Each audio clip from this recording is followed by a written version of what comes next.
nothing. So if you have modern buildings, so it's not really worth it to spend the time with P delta, especially if you are talking about low-rise or mid-rise building. Yeah, if you have flexible building, yes, tall building, here there may be a P delta effect, but at least, if it's heavy, I mean, if the load, the gravity load is really heavy, but you shouldn't. And of course, if you use softwares, it's just you take this bottom, or you can do it manually. I mean, you just need to, you can do it iteratively, so by iteration. So you just calculate the total gravity from for each floors, and then you can estimate by considering the base shear, and then you can estimate this effect. But it's true, in the building, in reality, they always have this small displacement at the global level, but it's not significant. Unless if your structure is low quality building, here it may affect. Thanks.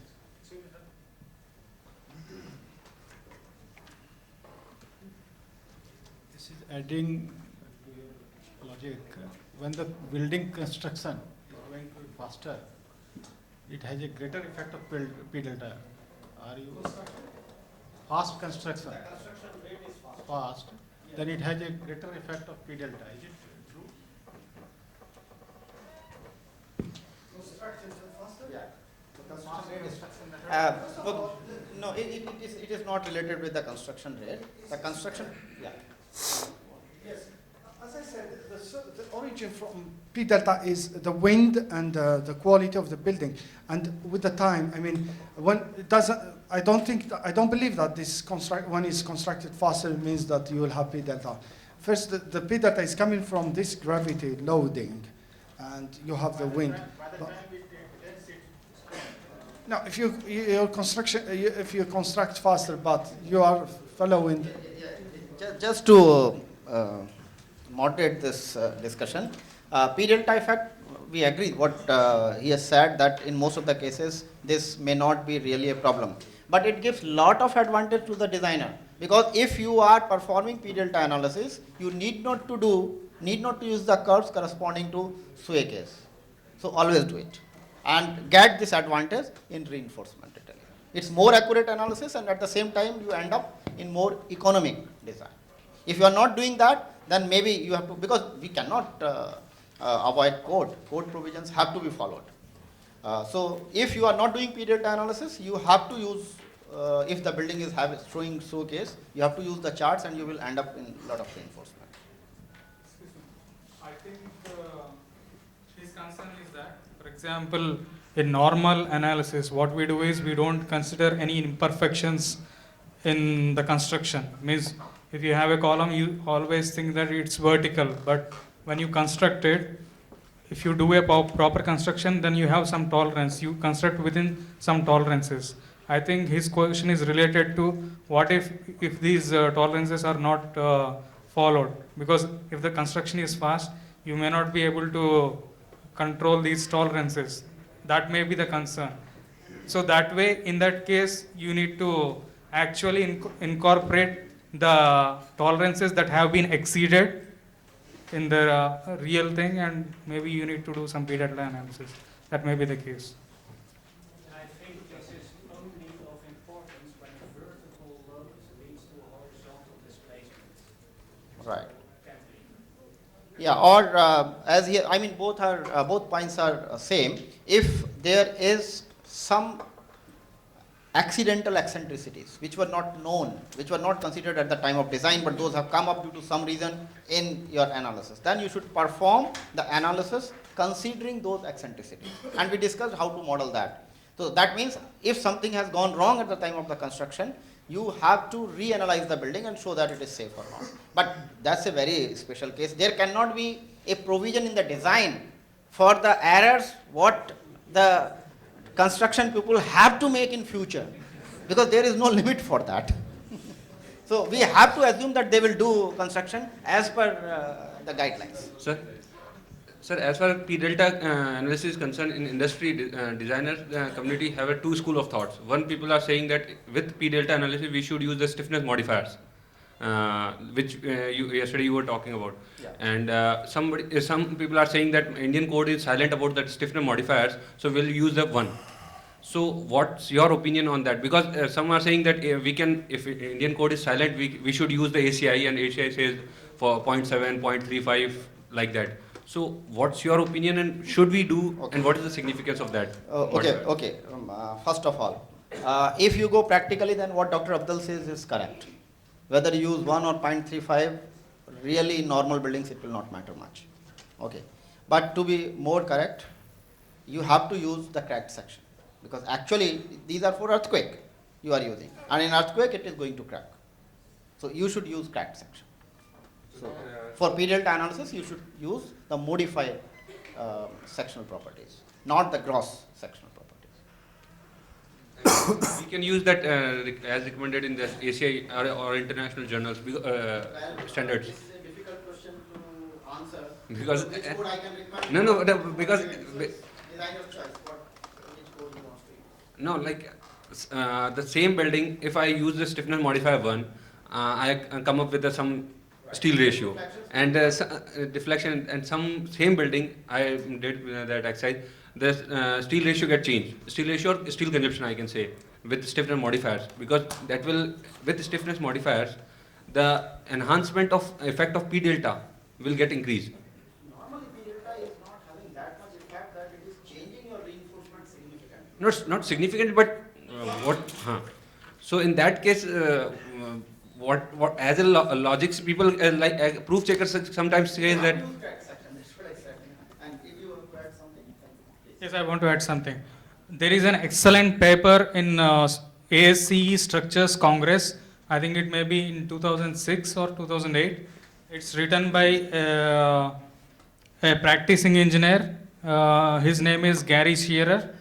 And in this paper, he shows that even under normal conditions, you have a lot of cracking, even without any earthquake effects. So cracking is a natural phenomenon, and you have to consider in case of earthquake analysis.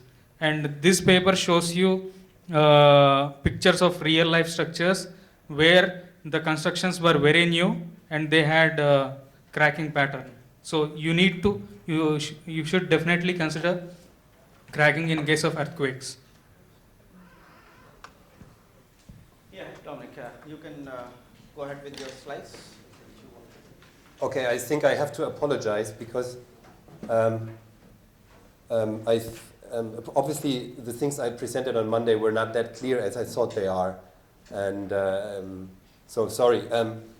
Just very quickly, three slides that, and I hope that I'm able to explain it because it's very seismological. Because what I did is basically I just showed you this equation and said that in order to come to the design basis effective P ground acceleration, you have to divide the maximum by 2. And now I realize that this is wrong. I mean, I should have explained why 2, why not 3, why not 1.5. So the basis is obviously the maximum considered earthquake, and that comes from the fact that the zoning map of India is on an empirical basis. It's based on observation. So all these ground motions that are assigned to the different zones are basically the maximum observed accelerations in past earthquakes. Yeah. However, in order to then come to a design basis earthquake, we have to more or less downscale these values. Yeah, because lots of these earthquakes have probably return periods much larger than the lifetime of a structure. However, in the Indian code, if these return periods or probability of exceedances in a certain exposure times would have been given, assigned to the design basis and the maximum considered earthquake, this discussion would have not existed, because then this factor would not be 2. It would be dependent on the zone. It would be dependent on the seismicity. Let me just there are only few studies that are addressing this phenomenon. This here, unfortunately, I don't have this figure for Indian conditions. But this figure here, let me just enlarge it. This is actually quite interesting. These are hazard curves for the United States, for various regions in the United States. And you know, United States is very big. We have various levels of seismicity. We have California. We have parts of eastern United States. We have Memphis, where we have a moderate to high seismicity. It's very diverse in terms of level of hazard. And you see here various hazard curves. I have addressed also these hazard curves. However, these hazard curves that I shown you were like this, yeah? Because this annual frequency of exceedance was the y-axis, and the spectral acceleration or the peak run acceleration was the x-axis. So just try to accept that this is also a hazard curve. It's just a turn by 90 degrees. Okay, so however, what they were doing is now, of course, if you would do these hazard curves for different regions of the United States, or in this case it's more or less cities, of course they would be, Los Angeles and San Francisco would be very high, yeah? Eastern United States would be very low. So what they have done is they have normalized the spectral acceleration for the 2,500 year return period. And for the US, that's the maximum considered earthquake. Let's keep it, let's just accept it, yeah? So all the values of these hazard curves have been normalized to the maximum considered earthquake. Yeah? So normalized means we say this is a normalized acceleration of 1. So all other accelerations or values are always a ratio of this 1. Yeah? And when we draw the line, for example, for the design basis earthquake, which is a 475 year, you can see that there are intersections with all these different hazard curves. And the ratio between this 1 and this value here, this should actually be for Indian conditions 2. Because that's the ratio to come from the maximum considered to the design basis. However, in the US, you can see that's not 2. That varies quite a lot. That varies here. You can see from 1, we come up to here to 0.7. Here, we come down to 0.2, which is a factor of 5. Yeah? So we come basically 0.7 would be 1.5 factor. 0.2 would be 5. Yeah? So this shows you actually a flaw in the Indian code, because this is not considered. And in India, we have exactly the same situation. We have exactly the same situation, and that is what some people don't accept. We have Northeast India with the highest seismic risk and hazard. We have parts of Himalaya with high to partly very high. We have peninsular India with very limited. Yeah? We have also the same situation that we have various regions, but we apply the same relation between the maximum considered earthquake and the design basis earthquake. This is actually the reason for this factor of 2. We accept for now that the factor of 2 is a very simplified, yes, factor. Is it better to use 2/3 than the 2? I cannot tell you what it's better. It's just the steepness of all these curves is different. Yeah? And there is one paper by Ravi Sinha and Kishore Jaiswal. It's quite 10 years old probably, and they have addressed this. If you want, we can definitely do it. And they have also done a similar study, because this study is quite old. This is from 2000, yeah, for the United States line action. And they have definitely said that it is wrong to apply only one of these hazard reduction factors for entire India. So that is all what you need to know. Yes. They suggested that this factor has to be split off according to various regions. And the simplest thing would be, of course, to go back to the hazard map and assign a hazard reduction factor to each of these hazard zones. As simple as that. Probably this hazard zone of zone 2 will have a different factor than this hazard zone. But that would be probably the first step to go in the right directions. However,